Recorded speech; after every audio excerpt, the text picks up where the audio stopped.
Depois que Lula derrubou José Eduardo Cardoso do Ministério da Justiça, a saída de Leandro Daiello da chefia da Polícia Federal é dada como certa. Para o seu lugar, está em alta o nome de uma figura recorrente lá no meu blog, José Mariano Beltrame, secretário de Segurança Pública do Rio de Janeiro, como antecipou aqui a coluna Radar. Sim, do Rio de Janeiro, esse dos arrastões nas praias e nas linhas vermelha e amarela, do domínio do tráfico de drogas, dos tiroteios de fuzis nas favelas, dos assaltos, diuturna e noturnamente, como diria Dilma Rousseff, a motoristas e pedestres, do esfaqueamento dos ciclistas, dos roubos de carros e motos, dos assassinatos de policiais e até professor e tudo mais. Esse Rio mesmo, cantado em verso e prosa pelos camaradas do secretário na imprensa. O fracasso de Beltrame em garantir a segurança pública do Rio não poderia lhe render outra coisa senão uma promoção para um cargo de nível nacional, assim como a sua reprovação no concurso para delegado federal não o impediu de se tornar um delegado por outros caminhos. Beltrame ficou na posição 896 num concurso para 200 vagas, mas obteve a sua matrícula na Academia Nacional de Polícia por força de uma medida cautelar, cujo magistrado certamente desconhecia as decisões judiciais anteriores do STJ e do STF ocultadas maliciosamente com evidente má-fé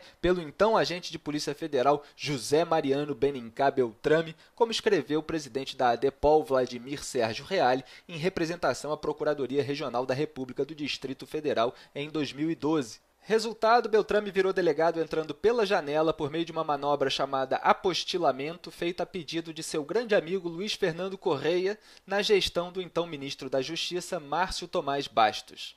Correia, que era suspeito de irregularidades no PAN do Rio, é ex-diretor-geral da PF e ex-secretário nacional de segurança no governo de quem? Lula. Bastos é um ex-delegado influente na PF que se encontrava com Lula no Hospital Sírio-Libanês para traçar estratégias contra a Lava Jato e pela proteção da Odebrecht. Quer dizer, foi gente ligada a Lula que deu um empurrãozinho inicial na carreira de Beltrame e agora que Lula está encurralado pela Lava Jato e pelo Ministério Público de São Paulo, certamente tem muita gente ligada a Lula querendo fazer isso de novo.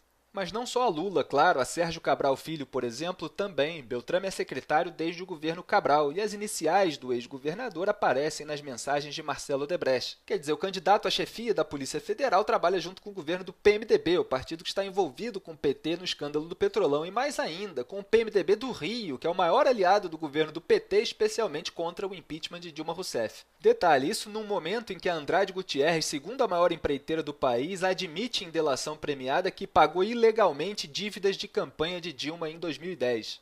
E há outros detalhes também que tornam Beltrame a cara do PT e do governo Dilma. Beltrame também virou réu em ação por improbidade administrativa relativa ao escândalo das viaturas superfaturadas, na qual o Ministério Público pede a devolução de quase 135 milhões de reais aos cofres públicos. Ele acumulou rendimentos de secretário de Segurança e de delegado da PF, chegando a receber até 60 mil reais, muito acima do teto do STF. A esposa de Beltrame, depois de casar com ele, arranjou um cargo comissionado no governo Cabral e também acumulou a remuneração com a que recebia como professor em 2 outros cargos. Quer dizer, com um currículo desse não tem como não cair no gosto do pessoal lá de Brasília. E eu tenho uma informação de bastidor que indica o que o atual chefe da PF, Leandro Daiello, pensa do trabalho do Beltrame. O secretário sempre criticou a Polícia Federal por não fechar as fronteiras do Brasil, que era uma maneira, como eu tantas vezes escrevi, verossímil de se eximir da responsabilidade sobre o fracasso da segurança do Rio.